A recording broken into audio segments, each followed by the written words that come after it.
And when I say artificial intelligence, I'm saying like, hey, like let's push past chat GPT, right? And really start talking about artificial intelligence. And when you look at, how AI is going to continue to evolve, it will replace a lot of jobs. People sometimes are, that's this. I don't know if we want to say that, but it will. Welcome to the Human Capitalist Podcast. I am your host, Trent Cotton. In this podcast, we will answer one big question. Is your HR organization future-proof? My guests are at the top of their field, and they'll be answering all of the questions that keep you up at night, including the future of work, how AI is going to impact our workforce, human capital, and of course, AI in HR. So whether you are an HR professional or a business leader, you're going to want to follow along and take a lot of notes. So with that, let's get into this episode and transform you into a human capitalist.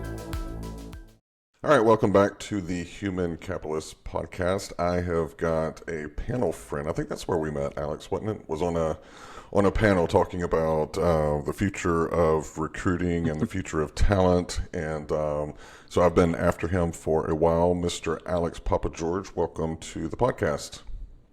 Trent, how are you? It was Benjamin Mayna's Elite Recruiter podcast. I think it was where we met. Oh yeah, good old Benjamin. Yeah, if I could be like him, his style of podcasting has evolved so much, and he's one of the few that I keep on repeat in the gym, because he always has great guests, and he just really is able to pull a lot out of them. Absolutely. Ben's awesome, but you're not too shabby yourself, Trent. Start giving yourself a little credit here, bud. Yeah, we're just in the first year, so I feel like I'm still learning, which is fun. It's refreshing to have to try to learn something new. So why don't you tell everyone a little bit about you? Absolutely. It's good to be here. Like I said, this is exciting. Trent and I go back. We've done a podcast together. So when he asked me to be on his show, I knew there was only one answer, and that was absolutely yes. It is exciting to be with you all today. My name is Alex. I am the CEO and founder of Super Recruiter, which is an embedded recruiting service where we offer top of funnel or end-to-end recruitment for growing businesses who need to hire top talent fast while keeping costs low. Love it. So I always like to ask just one off-the-wall question. Since you're a super recruiter, if you were a superhero, what would be your superpower? I would love to fly, without a Really? doubt. Absolutely. Because people ask me the yacht question or the airplane question, and I'm specifically a airplane question because I know I can get all over the world within a day. So if you give me a superpower, I'm flying over these oceans to get to different spots. Absolutely. Yeah, I tell people all the time, if it's more than 2 hours and there's a flight, I'll take the flight.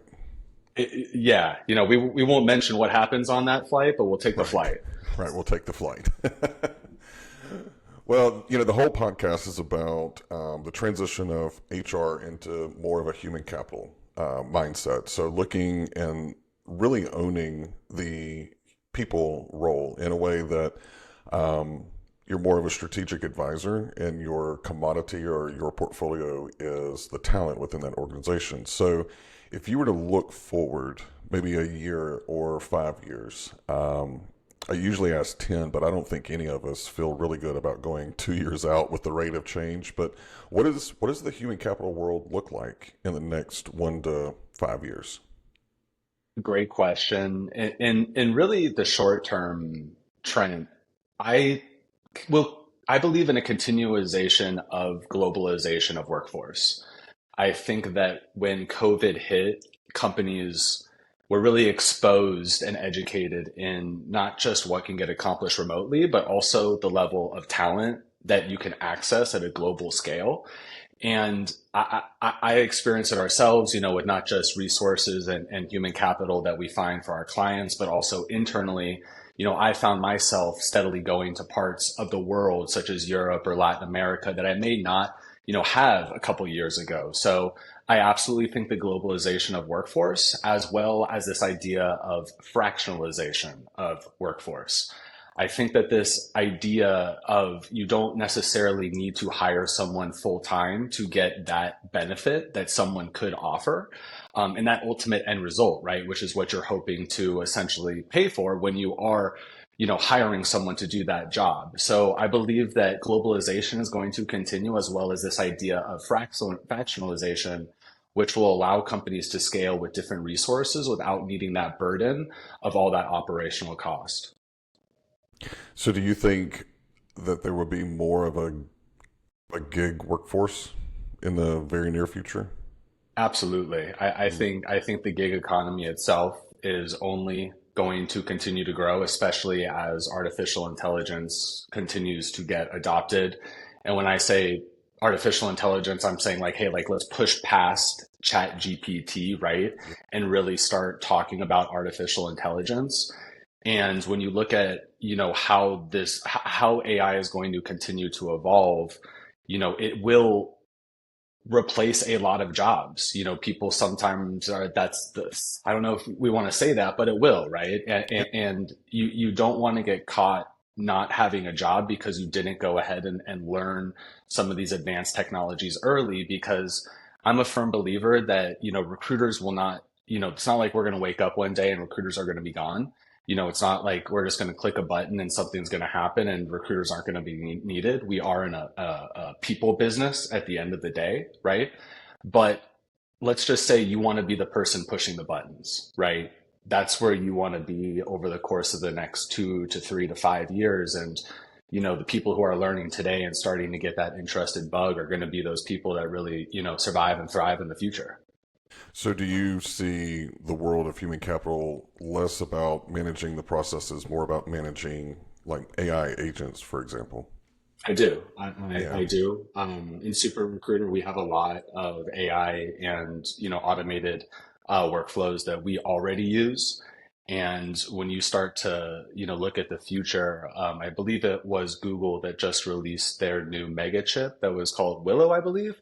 Yeah. Um, and it can do 30 years of research and work really within, to what I understand, a day or a few hours. So Mhm. this is the worst that AI is ever going to be. I tell people that all the time. And, through time, it's only going to get better.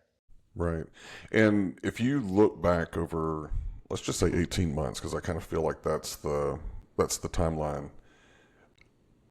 Think about what you did during the day 18 months ago versus what you're employing AI now. Where do you use AI in your practice?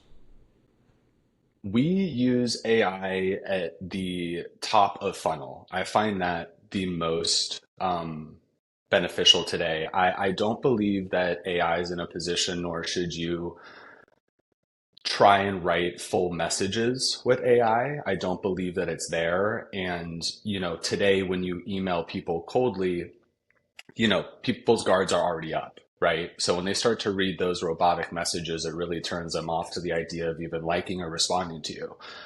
The way that we use AI is really using segmentation, because we believe that if we're able to segment into correct buckets, and we use about 15 to 16 different buckets. When I talk to people, some use 2 and 3. I think you have to use a lot more.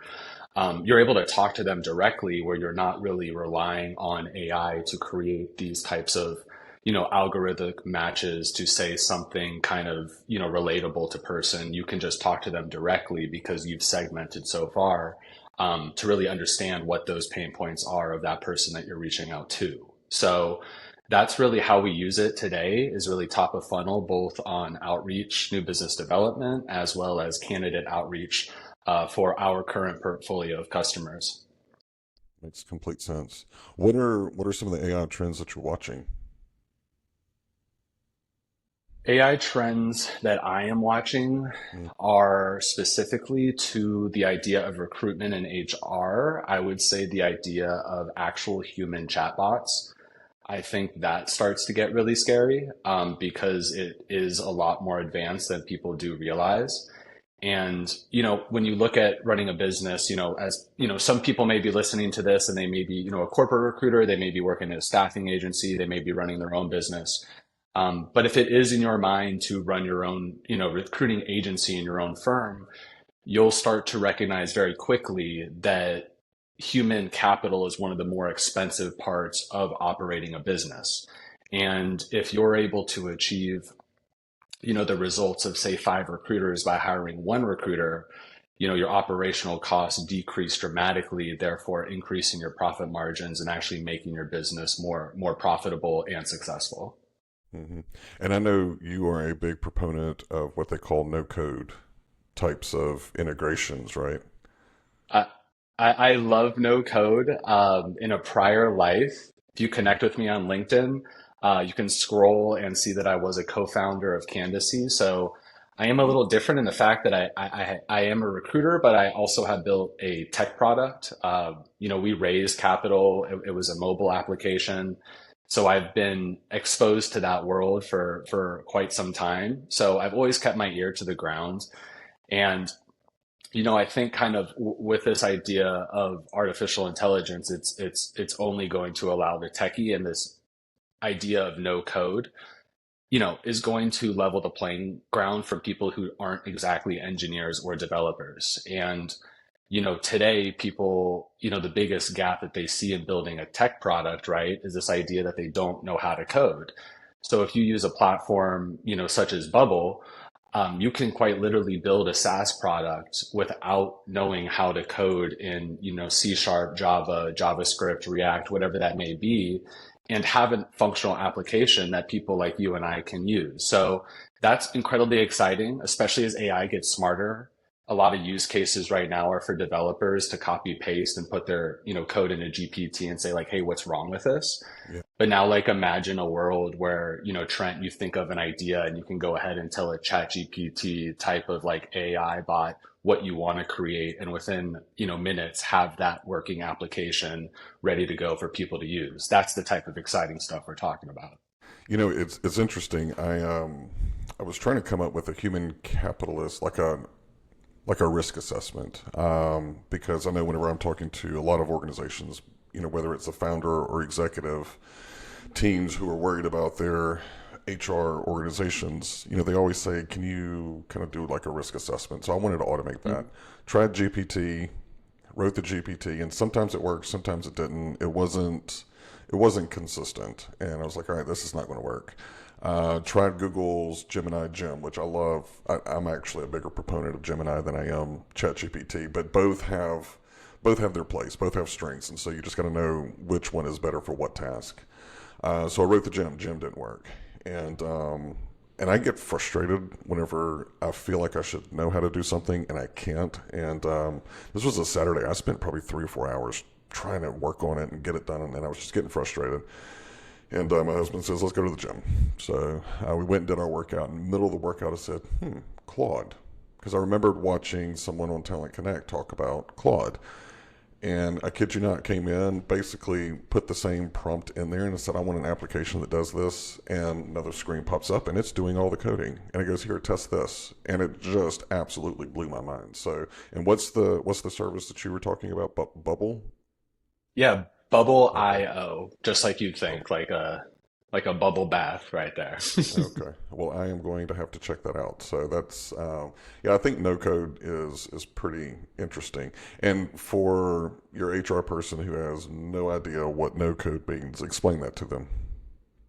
No code is a basically saying you can accomplish technology gaps that require no actual understanding of how to develop within an actual framework, syntax, or code, right? These are applications. Let's maybe take an example. One of my favorite tools in the world is Zapier, right? Some people call it Hmm. Zapier. I call it Zapier. But that is a example of a no code application that quite literally anyone can use. And Zapier essentially connects two applications together to talk to one another. So you go in, you click a couple buttons, you connect, say, your Outlook with your CRM. So every time a prospect, say, replies to one of your emails, you can set up a zap that says, hey, I want to zap a record in my CRM that can be transcribed in a different location outside of my mailbox, right? Without Hmm. even doing anything. And that's the idea of no code in a simple form. And we can get, very, very complex, when we start talking about system integrations. And what are some of your other favorite tools that you like to use outside of the normal, the GPT, I think GPT is what everybody thinks of, but there's things out there like Meta. I mean, I've played around with their creating an AI agent on that. What are some other tools that you use on the daily? Yeah, I think, to your point, most people talk about, ChatGPT, MetaView is a big one, and we love MetaView personally. Even Clay.com, I'm starting to see a lot of recruiters, move into, and we actually use Clay too. But some of my favorite tools right now that I use every single day is Make.com, which is very similar to a Zapier. Just take the same type of idea that I just shared with you, but instead of connecting, two different sources, you're able to connect up to 20, 30 different sources. So this is a no code application again that you can see on your screen all the different stages and what you want each AI to do. And it's super powerful to be able to just see it in front of you and really drag and drop different types of solutions. So definitely check out make.com. So what would you give us an example for those that are probably going to their happy place because they go, oh, this is too tech for me. But like give them an example of how they could use Make today in a simple Absolutely. way. So If you can dumb it down for those of us that aren't as techy. yeah, this is, you caught me really off the rip here, Trent. But yeah, let's do this. So make.com, right? So you're connecting, let's connect like five different state data sources as I'm thinking this through. Okay. Imagine you're creating a automated workflow to help you create generated content, right? For LinkedIn. I think we're all familiar with that, right? So, let's say that the first step in the make sequence is a Google alert. Anytime the word AI and recruiting are said in a headline, let's say that it gets scraped from the web and pushed over to a CRM, right? So that would be the first step. So every time it's mentioned on the web, this is going to automatically happen without you saying anything, right? So once it's brought over to, let's say, an Excel sheet or a CSV to host the information, like what was actually said in that Google alert, like what was the article about, and then you wanted to expand on it by using Perplexity, right? So you wanted to get more context on the topic. So you could get the AI to be a little bit more educated in really what this topic is across the web using different news sources. So after you've done this, which is step three, you can now take that information and use a prompt in ChatGPT to really format all of the information that you've just gathered over every one of those steps into a framework and really an outline of how you yourself would present this information on LinkedIn using your specific tone, brand, whatever that would be. So I think that's four, but that would Yeah. be an example of how you could use this type of no code automation in your everyday life by giving me 5 seconds to think of one. Well, I like to keep you on your toes, Alex. And I know you're a big fan of Canva, and I am too. I at my work I have to use like Google Slides and things like that, and because we have our branded kind of deck that we use and all the colors and stuff, but I love me some Canva. I mean, you can do anything from an Instagram post to, the thing that I love is they have a doc in there, and then you can actually say, make this a presentation. And it's pretty rudimentary, but at least gets some of the stuff out there. And that way, all you're doing is editing and prettying it up. You mentioned perplexity. What is that? Perplexity, some may call it the rival, the actual only real rival to Google. And it is a search engine. It goes into different sources without the whole idea of paid ads or, what you may think, is running the internet, right?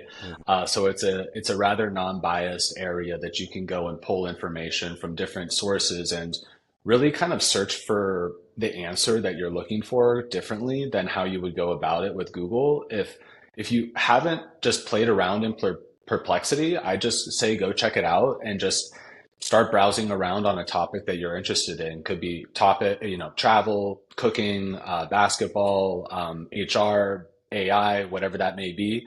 And I think what you'll find is a completely different experience while still reaching a very similar outcome to Google. Oh, very cool. I have to go check that out. I had not heard about that one. See, I knew it.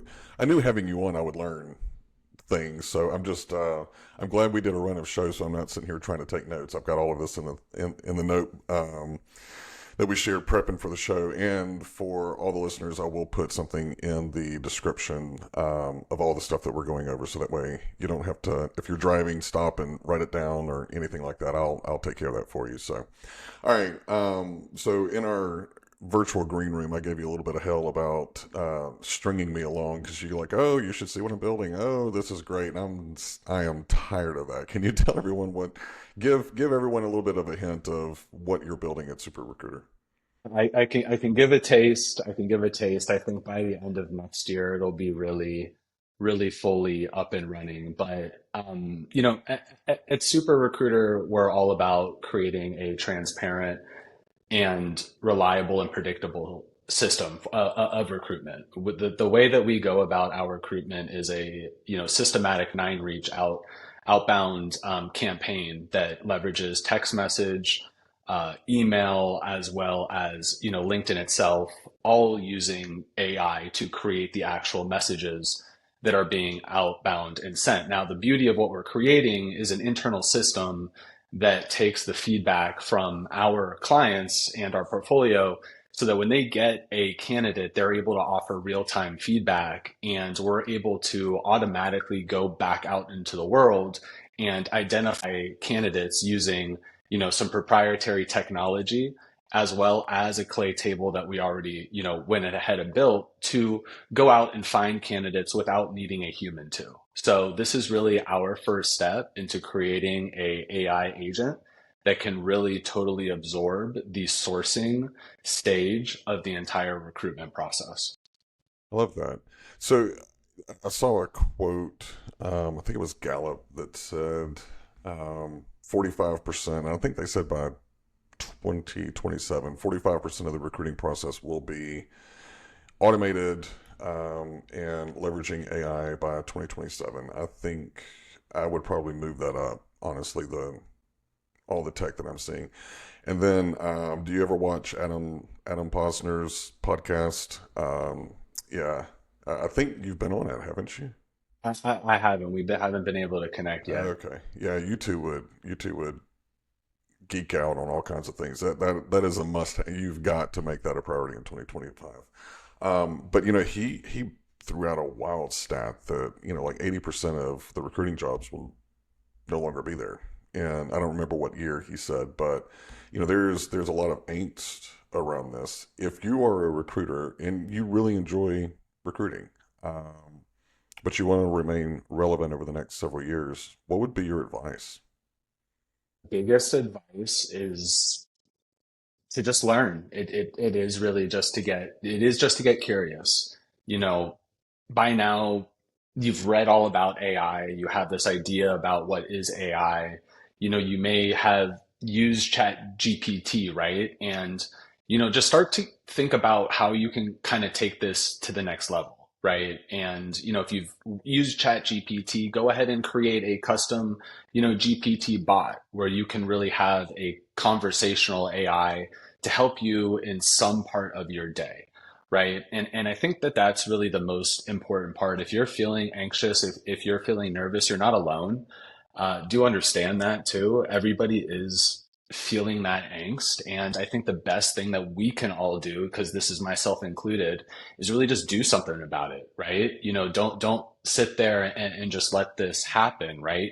Start to, think to yourself what is in your control and what is in your power. And, really that is learning, right? Because we're all at such an early stage of AI, this is the opportunity to learn today.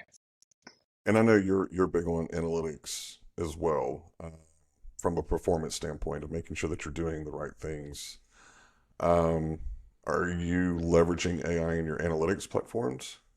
Absolutely. That's how we improve. Over about the last 20 months, we've A/B tested every step of the process in messaging, which is over 100 and I believe it was 80,000 Holy cow. messages.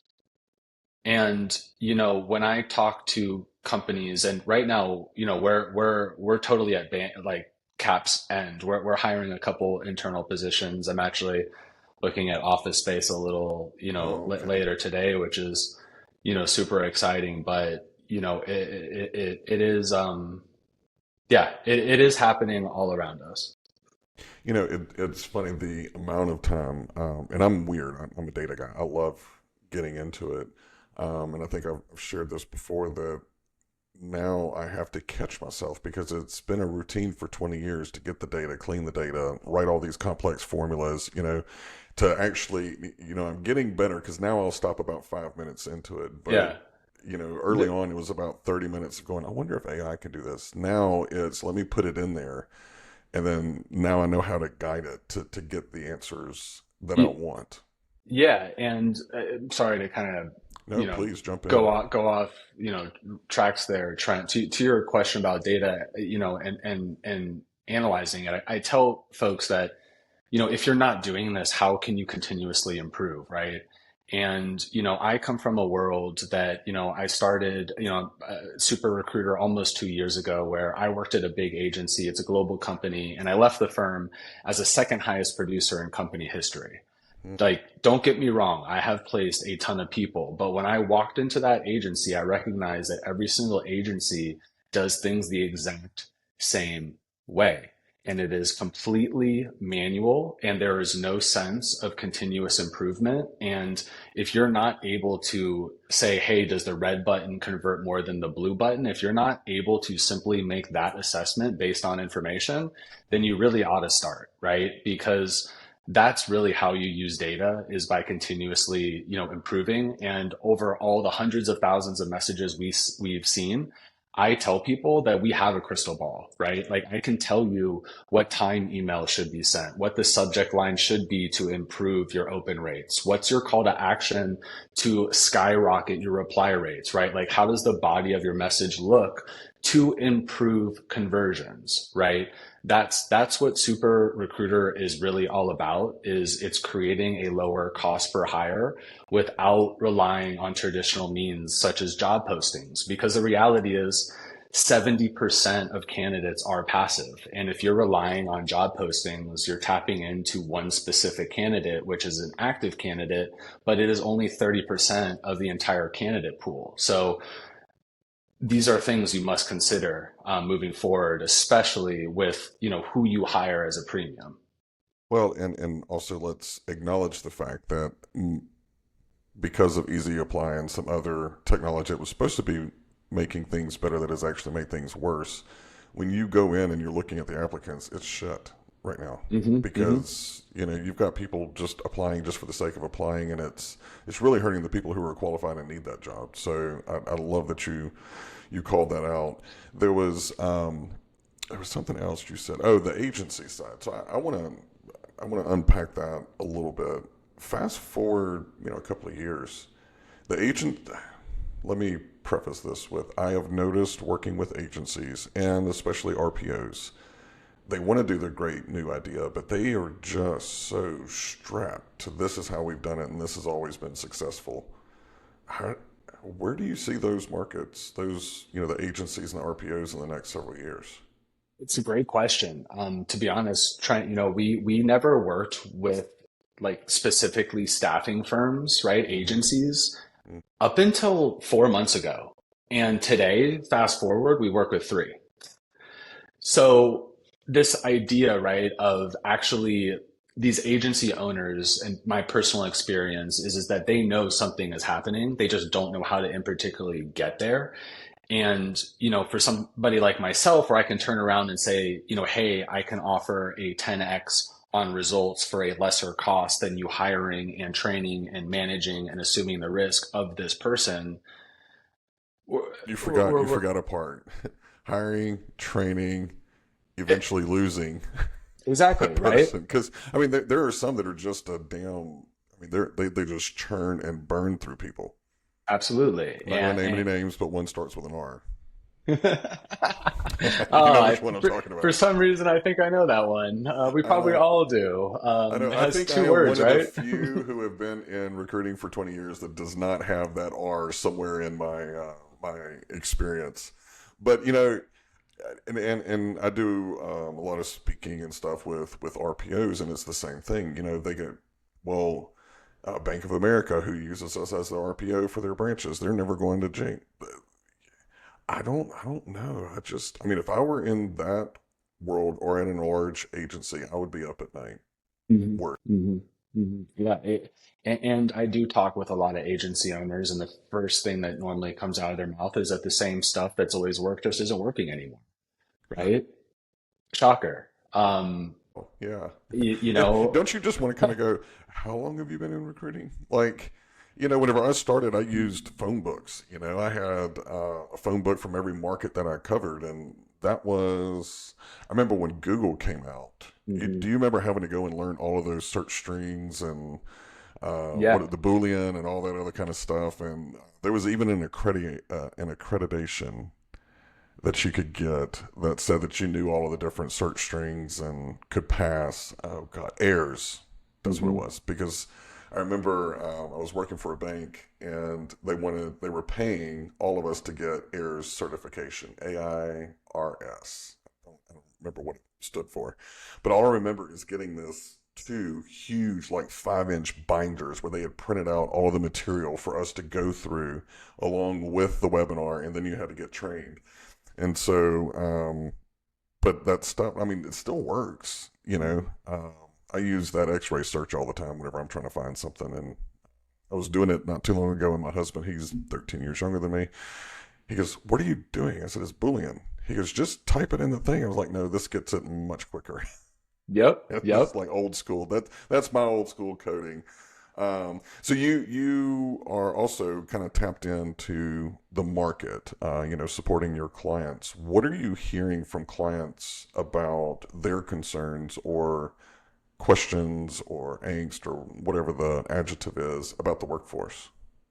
Yeah, I think, you know, it really depends on who you ask, right? Mm, If you talk to folks who are in SaaS and technology, you know, they're probably a little concerned. But if you talk to people who are in civil engineering, you know, the market's going absolutely berserk and they can't find PE candidates fast enough, right? mm, So I really think that it depends on, you know, who you're talking to about the actual general market. But to be honest with you, all my indicators are very, very positive that next year is going to be a heck of a bounce back year. I know personally, we've seen it really over the last few months really start to creep up and skyrocket. And, you know, not skyrocket in the idea of like job orders, but also just kind of looking at different trends and how the conversations have shifted from, you know, being a little bit, you know, uncertain to being more optimistic about the mm. future and what's happening. So I'm looking forward to next year. I think it's going to be a phenomenal year for the recruitment industry as a whole. And, you know, I guess we'll see. I guess we'll find out. Yeah, yeah. Well, I mean, if you look over the last 4 years, just the amount, and we'll just kind of HR has been transformed, I think, through fire. But more specifically, if we look at just the acquisition side, we had to learn how to like recruit in a shutdown, recruit during a pandemic, then everything comes to a screeching halt. And then what was it, 2021? Everyone and their mother decided to hire. Hmm. We couldn't hire recruiters fast enough. We couldn't keep up with the workloads. And then 2022 stabilized. 2023, we started seeing the breaks.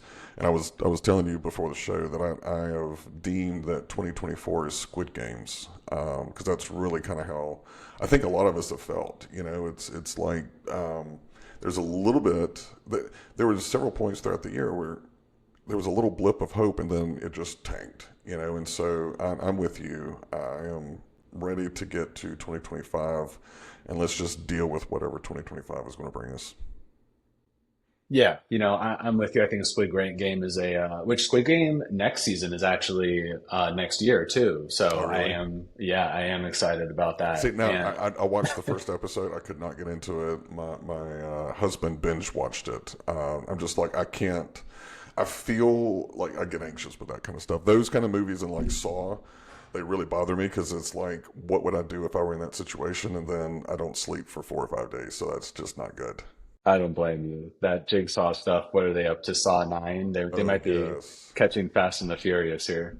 yeah, yeah. I have to watch something to reset my brain before I go to sleep. So what are you most excited about in the future? Whenever it comes to like workforce development, human capital, all of that other kind of stuff. Yeah, I know I kind of sound like a Debbie Downer a little bit with the recruitment world, but I'm actually super bullish and positive on it. I think that, people not really, I think people's uncertainty with AI is just not really being educated and seeing all of what it can do. Because once we start to work with, new clients and we really expose them to some of the stuff that we do on a day-to-day basis, it's going to make their lives so much easier.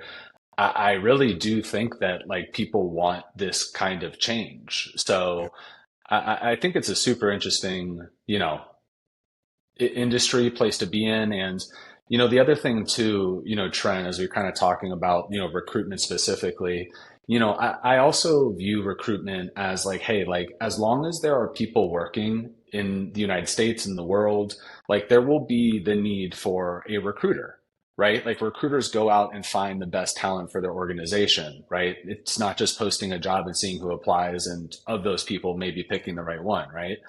But if recruiters are in trouble with our jobs and say there are no recruiter jobs left out there, then there's going to be a heck of a lot of other jobs that are going to be going through that same exact thing, right? Such as technology sales, right? Where there really isn't that big of a need for a human, whereas our role and the functionality we fill is actually the fact that a human is our end product, right? We Right. don't sell toilet paper or fax machines. Our product is our people. So Mm. do keep that in mind as you're kind of juggling this mental, stress of it all, is that it's not just the recruiting industry that's going to be going through this. It's quite literally everyone. It's funny if I were to go into a large organization as the CHRO in 2025, the first thing I would do is abolish this silo between L&D and acquisition. It would just be talent. Um, because I think with like tools that you're building and some of the other stuff that I see out there, I think recruiters are going to have more time to actually develop relationships with their candidates, manage a successful pipeline, become more strategic partners to their hiring managers. And then once they come, because most recruiting organizations that are like internal on the corporate side, they're only bringing outside people in. I think we're going to see a shift to where now they'll be able to go inside because they'll have the time. They'll go, hey, I talked to Alex. We hired Alex 2 years ago. He used to be a coder and he has this and he has that kind of a knowledge. I think he'd be good for this job. Couldn't agree more with you. I think people are going to look for more of that consolidative approach. And I think with this, job boards, right, most have moved to like a pay-per-click model. So if you're a small to medium-sized business and your only funnel, like actual, candidate source is job postings, it's going to be the same effect of what happened with Google AdWords, right? With PPC campaigns, is that you're going to have to start competing with, the Metas, the Amazons, the Walmarts of the world. And, we know this as well as everybody does, right? Who's actually going to the sixth, seventh, eighth, ninth, 12th page of Google to find their result on a search engine? Who's going to go there to find their job, right?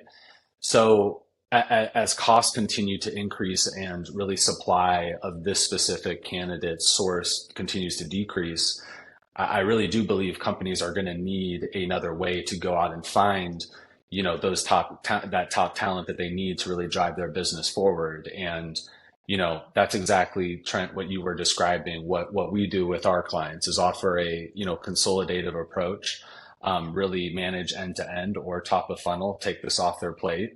And we're able to see hiring times expedite and costs dramatically decrease. So it is an exciting time. For the industry. But isn't it more fun to do that kind of stuff versus the Absolutely. chase the paper, the routine processes, all the Hmm. bullshit that most good recruiters just do not want to do anything with, and also too are not good at. Case in point, I I'm I didn't even know we could cuss on this thing, Trent. You didn't tell me that in the beginning. you know me. That wasn't understood. No, no, I love the question because it's my favorite part of the entire process, right? I tell people recruiting isn't really hard. Like, it's all the other things that come with recruiting that's hard, right? Absolutely, and it has And always been that way. yeah, always, right? And if you're a contingency agency or, if you're doing direct hire contractor, you know, you are kept at an arm's length. Like that's just the way it is. And unfortunately, you are looked at more of like a commodity for lack of better words, right? Because these companies, they don't really care where the candidate comes from. They just want the candidate, right? And the whole market is set up to be that for a company in the sense that they can go talk to 12, 13, 14, 15, 100 different agencies to work on one role, whereas you don't even know how many, agencies they're working with, how real is this job? Is this even an open position in the first place? Are they serious about this role? Like all these different, are they interviewing candidates the way that they should be? All of these different elements are things that, in this approach that Super Recruiter has taken and, other companies have taken where we're actually able to offer a consolidative guidance and navigation through actually improving their entire talent acquisition process.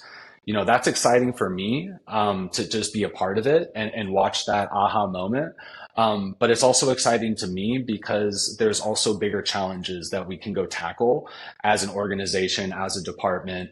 And, these folks who are working internally are also super excited about having someone who has seen hundreds of different talent acquisition processes from companies with 5 to 10 employees, ranging all the way up to 20,000 employees, right? So I tell people all the time, I'll say it again, we have a crystal ball, and now that we're able to deploy it with our new customers, it's really exciting because of how much an impact we can have.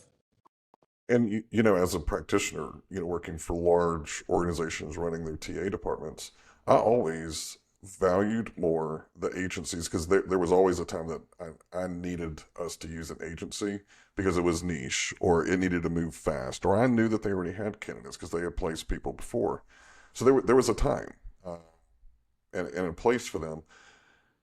But I always valued the ones that I could pick up the phone without any kind of business.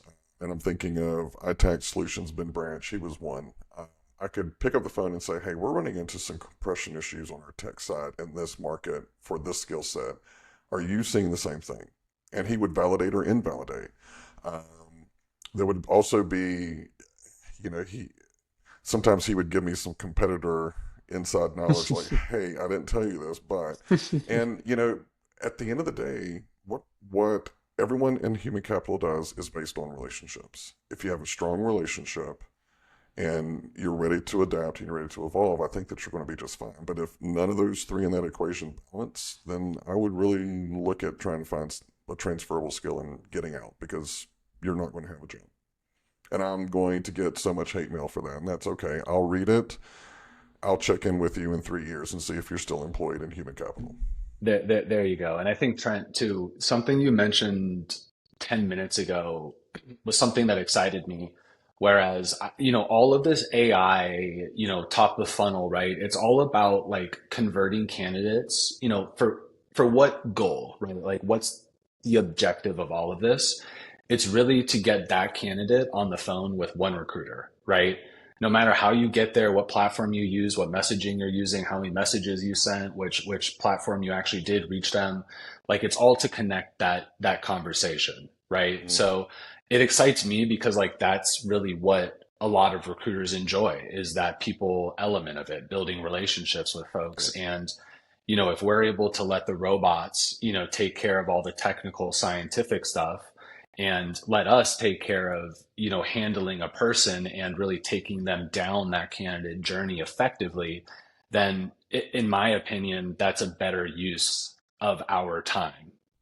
I agree with you. And then on the human capital side, There's a lot of organizations that have assessments. There's a lot Hmm. of organizations that do the personality test.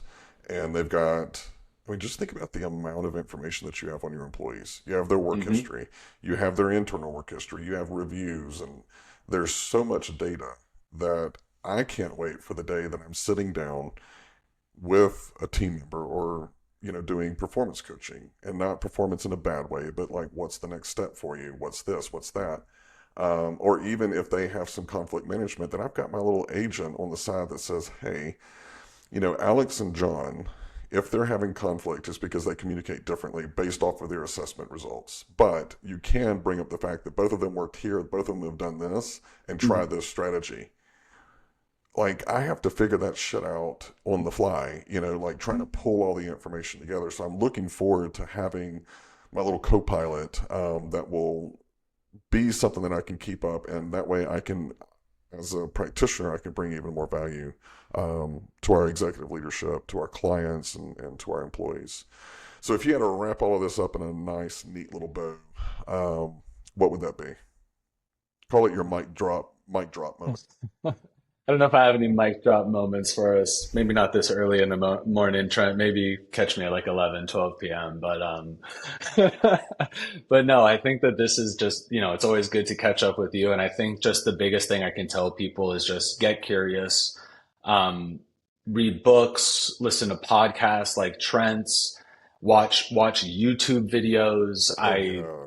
cannot tell you how much I've learned just by simply watching YouTube videos. And, I guess I do have a mic drop moment. Okay. I believe personally that some of the best recruiters on the planet in a couple of years are going to be a blend of a recruiter and a growth hacker.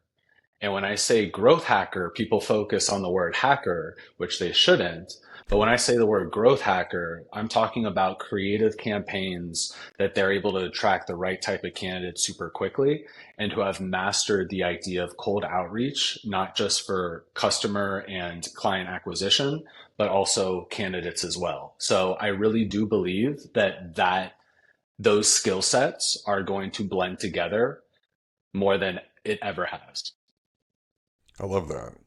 So let's move into rapid fire. What's your favorite book that changed your perspective on business or HR? My favorite book is an old one by Seth Godin, which is Lynchpin. It is still today my favorite book. It is really all about being irreplaceable, in a simple sentence, right? And be irreplaceable, inside of your work, be irreplaceable inside of your family, your friends, your hot like just create this idea around you that if you're to be removed from any type of team, ecosystem, system itself, the whole thing would fall apart. So I would highly recommend reading that book. Awesome. What about podcast?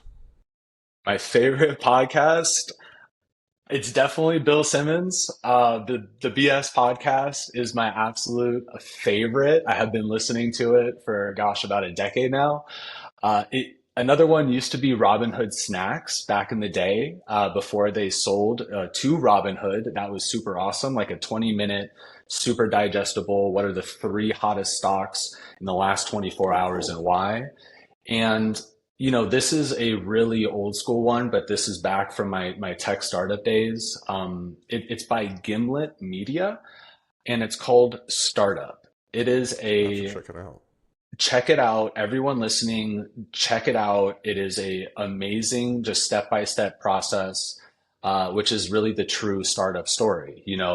From the idea, thinking of the idea to getting, punched around with the idea to talking to investors about the idea to getting the money about the idea to just a total growth of how what it is to really start a startup and grow as a startup. So definitely check that out by Gimlet Media. And then I think you and I share the same. Um, I am more of a YouTube person than I am a podcast. Like, I pay for the premium because I like to put it on and just have it going, while I'm at the gym. But if they're doing something, I can pull it out and I can, watch the video. I think you're the same way, right? Absolutely. I think YouTube is like the best way to learn today. It's the most entertaining, form of media we can have. You don't have to wait for something on TV. You can just turn it on. I have YouTube on all the time.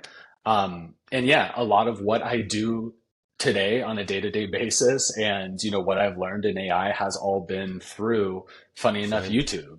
And the same. coolest part too is these YouTubers who are creating these videos, like they're totally approachable, right? Like Mm-hmm. they're 100% approachable. They're just like you and I, and they have an incredible breadth of knowledge. So definitely watch YouTube videos, be curious, and don't afraid to reach out to, the people making the videos.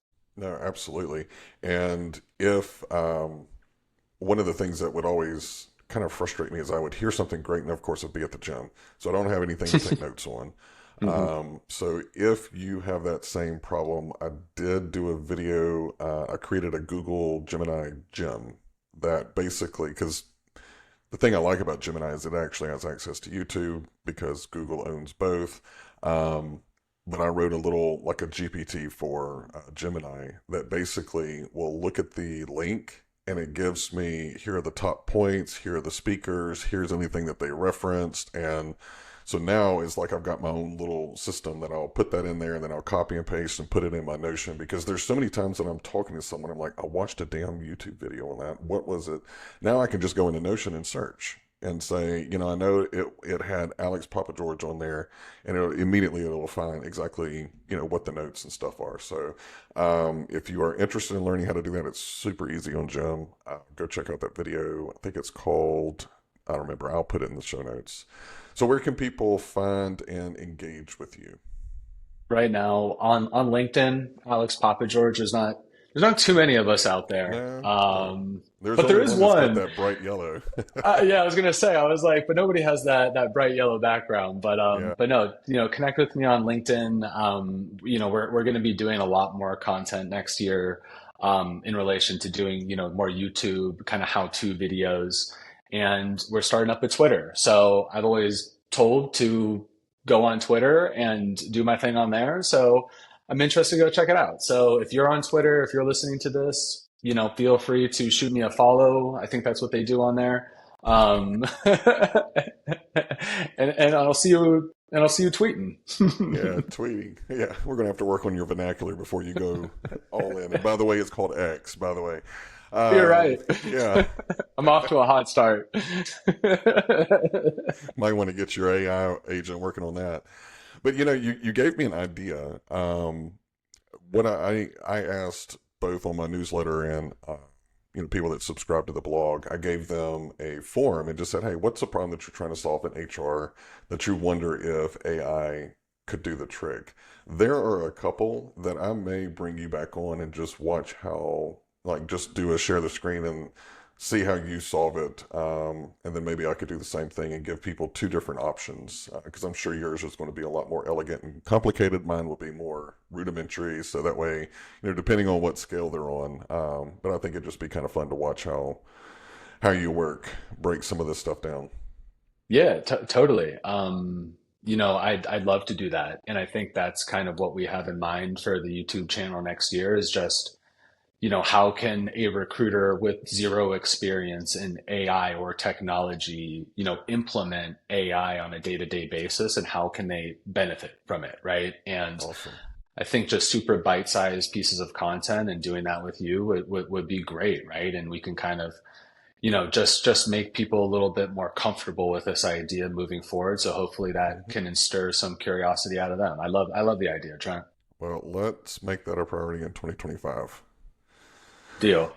All right, man. Well, I will let you go. I know you've got a big day. I really appreciate you squeezing me in. I knew that we would have a fantastic conversation. You always have great ideas and very practical. So I appreciate everything that you gave the audience. Awesome. Well, it was super great to be here, Trent. Good chatting with you like always. And, I look forward to seeing your podcast grow here, bud. I hope so. Hope so. And again, everyone go and check out the details. I'm going to try to see if I can keep up. Thank God for AI, because I'll be able to grab some of the good sound bites, and I'll put the references in there along with a link to connect with Alex on LinkedIn. His posts are one of the few that I'll actually stop scrolling and read, so that you never want to miss out. All right. Thanks again, Alex. I appreciate it. Thank you. And that is a wrap on another episode of The Human Capitalist. Thank you so much for choosing to tune in and invest your time with me today. I hope that you walked away with some valuable insights and actionable strategies that you can maximize your greatest asset, and that's you. But hey, before you go, don't forget to hit like and subscribe so that way you can stay in the know. The Human Capitalist movement begins with you. If you have some feedback, feel free to leave it. I'll read every comment. I want to make sure that the content that I am delivering is what you want to hear. If you want to connect further, you can find me at my link down below. I'd love to hear from you and continue this awesome conversation. Well, this is Trent Cotton, your human capitalist, and I'm going to sign off. But remember, invest in yourself, own your potential, and keep building your human capital.